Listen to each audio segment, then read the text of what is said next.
everyone, welcome back to Abe NXC. I'm Abraham, your host, of course. In today's video, we're going to be reviewing the Nomad Horween leather case. I believe I butchered that, and I might butcher it throughout the entire video. So as usual, when I'm recording any one of these case reviews, there are 5 key categories that I feel like are very important to go over. First, the overall look and design, then the functionality of the buttons and the portholes, then the material longevity, its patina and its durability, patina pertaining to mainly leather cases, of course. Then the phone protection. How well does this case actually protect your phone, which is the #1 reason why you would get a case. And then lastly, I'll go into my final verdict. And of course, that'll be my own opinion, no one else's. You can definitely make your own. Nomad is not paying me a cent to review these cases for you or any of these products that they sent me. They want my actual authentic review of them, and that's what I plan on giving you today. Talking about the overall look and design. First things first, this is a leather case, and I love all leather cases. I think it's really hard for a manufacturer to go wrong with a leather case, and here is no different. The leather on this case feels extremely high quality, extremely smooth, but yet still grippy, so I don't, lose the phone if I'm in slippery conditions for whatever reason. It just feels very high quality and smells even like really good leather. Nomad says that they use something called Horween leather, which is sourced within the United States, which I absolutely love. And then on the inside of the case, you have this kind of suede microfiber-y material, which definitely looks like it protects your phone from scratches very well. Now on to some dislikes that I don't really like too much. And very obviously, this case has something called TPE rubber bumpers and protection all over it.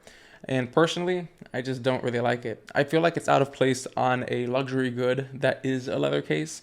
It's all the way around the bumper, as well as around the camera cutout. And it kind of detracts away from the leather luxury feel that I would expect going into a leather case for $70. And kind of in the same vein, these buttons here are made out of plastic. And I felt like this was a huge missed opportunity there. If these buttons were made out of metal, it would have heightened the quality even more, and maybe would have made me not really care too much about the TPE rubber guards and siding and bumpers. I feel like I should give you a comparison just because I have a little bit more experience with the Apple cases. And as you've seen in the videos that I've made of the leather cases from Apple, they use metal buttons, or at least from what I can tell, metal buttons. It just heightens the overall quality and feel of the case. Even if this isn't the highest quality leather, or not even close to the Horween leather that Nomad uses, the metal buttons kind of add to the luxury feel of the case overall. So we're already talking about the buttons, so it makes sense to move on into the next category about the overall functionality of the portholes and the buttons on the Nomad case. Now, as some of you may remember or know, I have had a notoriously hard time fitting my big old fingers inside of the Apple leather case's silence button. It's very difficult to access. In contrast, when you look at the Nomad leather case though, this cutout for your silencer button is humongous, at least in comparison to the Apple case.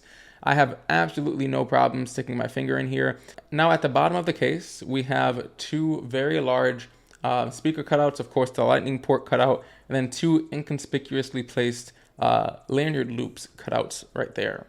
Now, talking about the speakers first, these speaker cutouts are very large, especially in comparison to the Apple case. The Apple case kind of seems like they go with a very minimal design, and almost to the point where they just want just enough room for the speakers and the microphones and stuff to work without having to provide too much space for them. I actually like the way that Apple went about this here, and those larger cutouts on the Nomad case will allow a passageway or a pathway for that debris to get into the backside of your phone and sit in between the backside of your phone and the interior side of the case. And over time, that could probably cause friction and maybe even scratch the back of your phone. Now, talking about the lanyard loops, I actually think that a lot of companies can take a page out of Nomad's book here. I absolutely love these lanyard loops, and I think it's a perfect representation of a company using utilitarian design and functionality first, while still being able to intertwine it with design and making sure that it doesn't overtake the design of the phone. There's no way that you'd be able to tell without looking very carefully that there are lanyard loops here. It doesn't really interfere with the leather case or the luxury feel of the leather case, but yet it provides such amazing functionality. Now, I have to end the functionality section of this video with another reference to the buttons. Yes, I already talked about them and how they looked, but now let's talk about how they function. So these buttons leave a lot to be desired. They leave a lot on the table.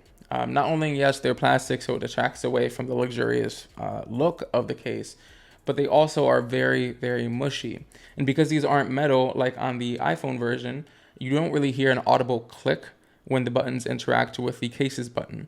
It's more of just a silent mush. I actually almost forgot one thing though. We can end this section on a slightly positive note though, because the Nomad Horween leather case has a directly built-in NFC system, which is amazing. So you can simply take your phone, as long as it's in the case, tap it against another phone, and they'll get whatever your NFC is, whatever contact information you'd like to share with them. Before we continue the video, I wanted to take a second out of the video to thank you guys so much for watching. I appreciate you guys even getting to this point in this specific video, but definitely also for liking and subscribing to the channel.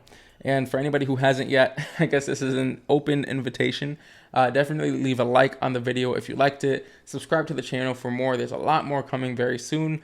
And also comment down below whatever it is that you put on your phone. Screen protectors, cases, the brand that you use and why you use them and why you like them. I'd love to hear from you all. We have a goal of reaching 1,000 subscribers by the end of the summer. And I definitely feel like that's possible if I can just continue to stick to my schedule this time around. But anyway, back to the video. All right, so the material, longevity, and durability. I think it's very obvious that this case will last a very long time. You all know that I got a little bit more than a year and some change, like a year and a half or so, or maybe even longer, out of my original Apple leather case. And I can say without a shadow of a doubt that the Nomad case protects more than the Apple leather case. So there's no question in my mind that I can get maybe even 2 years out of this case if I were to use it every single day. Now, talking about the patina on the case, I actually think the patina is beautiful. It's already starting to patina. I've only been using this phone case for maybe 2-3 months now, but because the rustic brown colorway comes with already a slightly darker version of the brown leather, it means that the patina will get darker even more quickly than if you were to get a lighter brown leather case, right? All right, protection. This section does not need to be long at all. It kind of goes hand in hand with the material longevity and durability of the case. Because it's made like a tank, your phone is going to be extremely safe in this case here. The bevels and the bumpers are even thicker and more pronounced than that of the Apple leather case, and I've never really had a problem with the leather case and my phone ever scratching or breaking with it. On Nomad's website, they quote this case to be able to protect against scrapes and scratches or breakage up to 10 feet. And I'm sure they're saying that because they don't want you to try and drop it 10 feet or more. But I would honestly say that I'd feel comfortable if this were to take an even bigger drop. I tend to toss my phone around if I like come home and I'm really tired. I just toss my phone on the bed or on the couch, whatever, and then relax. And sometimes my phone bounces off the bed or off the couch and onto a hardwood floor. Now, my phone hasn't really broken in the past, but I feel like I'd feel a lot safer doing that with this case than any other case that I've had. Okay, so my final verdict. Keep in mind, everyone, this is my own personal opinion. Nomad is not paying me a dime to say any of this besides my actual true opinion, and I don't have any other influence from any other company or anyone at all. My final verdict is that for the slightly more mature person who may have purchased a $1,000 phone and is now looking to buy a $70 luxury leather case for their new $1,000 phone, they might think twice about this case. And I'm not saying for you to think twice, I'm just saying they might. And that is because they might prefer a little bit more of a uniformity in the design. I think it's great that Nomad included this TPE design on their case in order to protect against any sort of breakage or anything. It's also around the camera. I think it's going to provide amazing protection. However, the buttons leave a lot to be desired on this case. They're mushy, they lack feedback, and they overall just look and feel like poor quality that you would not expect to find on a leather case that's worth $70. I would say that a person who thinks like everything I just said, they might find themselves asking themselves if there is enough luxury or high quality material throughout the entire case to justify the purchase. However, if there's somebody who goes on frequent adventures off the beaten path and they like to use their phone to document those adventures and aren't afraid of putting their phone in harm's way, then I can definitely see this case being an option. This case really does strike the balance in between a super luxurious case and a super ultra rugged case. I'd say this is like the Goldilocks child of the Nomad lineup. It definitely serves both purposes, but it's a master of none, right? It's not an amazingly luxurious case. It's not the most rugged, capable case, but it's somewhere right in the middle. And if I'm honest with you all, this Nomad case still gives you the luxury feel that you'd expect out of most leather cases, while also protecting you even more so than a lot of the plastic, more rugged counterparts that are available in the market today. Anyways, guys, that's gonna do it for this video. Thank you so much for watching to the end. If you got here, then comment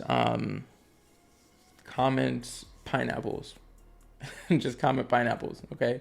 That'll show me that you watched to the end and really supported the video and the channel. I really do appreciate you all who are still watching this. You guys are the OGs and the real ones. Don't forget to like, comment, and subscribe. Communicate with me in the comment section, guys. I love to talk to y'all and respond as much as I can. Trust me, there will be quite a few more videos coming out soon.